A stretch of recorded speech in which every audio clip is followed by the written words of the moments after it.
The Nature of Forces by Genevieve, Chapter 14. Thanks for being here. Let's go. Paolo sat watching the people of Alexandria coming and going. His vampiric eyes could scan through the mountains and over the plains much further and with more clarity than any other species known to man. He would hunt his prey without realizing he was on the hunt. To him, he was simply observing or indulging his need for nostalgia. But more times than not, whomever he was watching would not survive the night's watch. On that night, one subject caught his attention. She was beautiful and wise. Liliana was the only true witch of Alexandria left. She still lived by the teachings of the originals and dined on black spiders. Paolo remembered her when she was a little one with her pretty flowers, and he had yearned for the times of old, the times before he had been cursed. He wanted more than ever to be the man he once was. He hated what had become of him, though he did not feel any sense of remorse for the wake of destruction he left. He never saw the fear in the eyes of his victims. All he saw was his need for survival. I think he felt somehow justified with the horrors he created, not just in the feed, but in the violations to humanity he and Hilaire had committed in his lair, the Institute. He told himself it was all in the good name of science, but none of it was good or necessary. He just wanted a cure. He was always one of the most selfish men I knew. He and my sister had that in common more than any other trait. The curse had not changed his sense of self-worth or his predication for indulgence. That was always there. They, the people of Alexandria, had come to the witch Liliana for herbs and medicines to heal or to increase fertility. She spent most of her time advising the apothecary and the farmers, most of who turned to her after traditional medicines had failed, and remedies were essentially the same. However, the way modern medicines were produced and administered could sometimes have an adverse effect or simply not be effective due to the additives and the freshness of the herbs and the plants.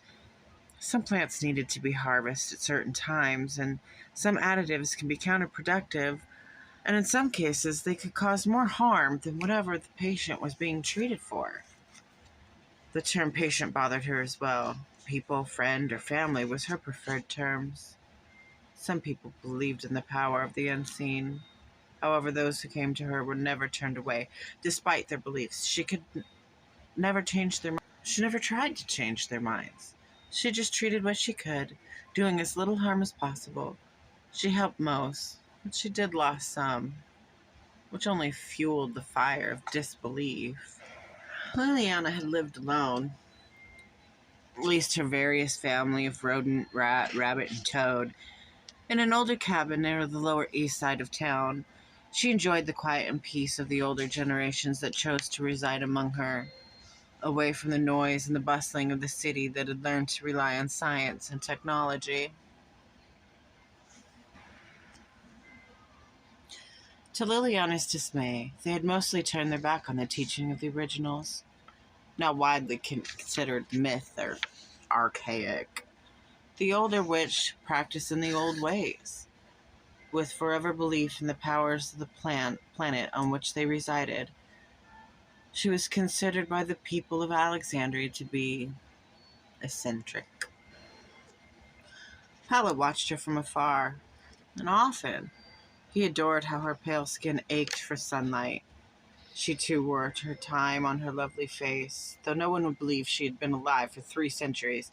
The people of the metropolis era lived for only 100 years, some a little more, but they wore their age with wrinkles and pale hair, hunched backs, and failing health. But some of the women the which Liliana lived amongst, as Paolo and I, remembered the simplest times of many generations now gone by. The witch Liliana was plump, a round woman, with a bright smile and hair the hue of fire.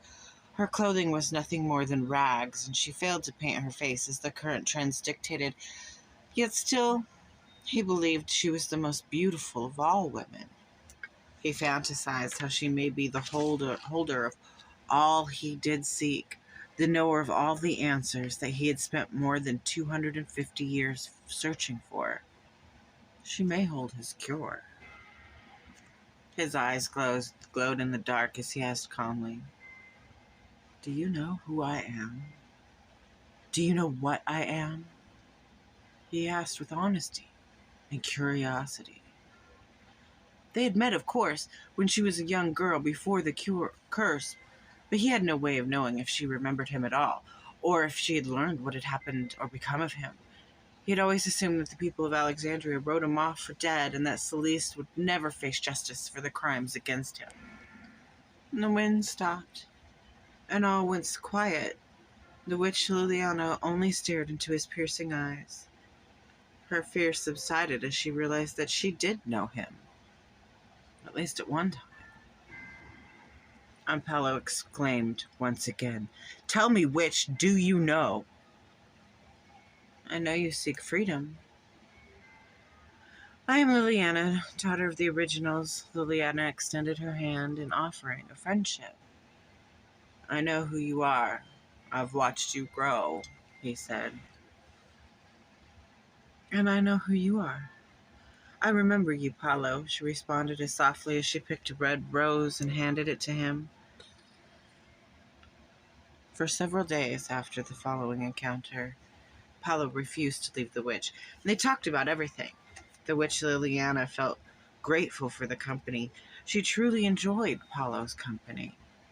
It was nice. It was a nice respite to talk to another who believed in her age and her wisdom, and someone who was there, and so many things that needed no saying. He understood her in a way no one had in several centuries. And Paolo quickly became infatuated with the witch Liliana.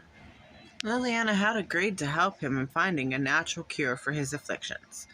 After all, after he had left to find refuge in his lair, she went to the library that had many old scripts and writings of the ancient world, hoping to find the answers he was in search of. She entered the double doors of the two-story library made of stone. This building had stood for many years. She carried a basket of fresh herbs and neatly arranged bottles of ointments, all meticulously labeled and arranged. Sorry, I can't read. She carried a basket of fresh herbs and neatly arranged bottles of ointments, all meticulously labeled as a donation to the scientists who studied there. After gifting the overflowing basket, she wandered up the stairs built of marble and granite, and she found herself in the archives of books offered by the elders. She ran her hands over the extensive wealth of knowledge offered on each shelf. Slowly and carefully, she pulled a single book from the shelf. It was the Book of Grunswald, it was labeled.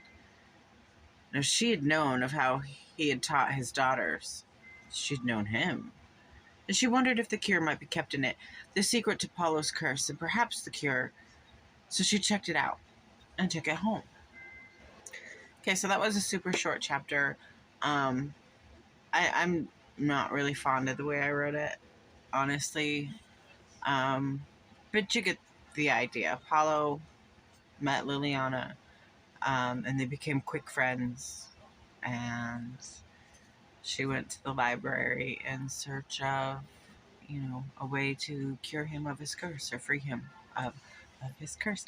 Okay, so thank you for being here and for watching, and I really hope you tune in next time for chapter 15 of The Nature of Forces by Genevieve Gravel. It is available on Amazon. If you don't want to wait for me to read it to you, I will put the link in the description. And of course, if you're new here, please subscribe. I love you, and I'll see you next time.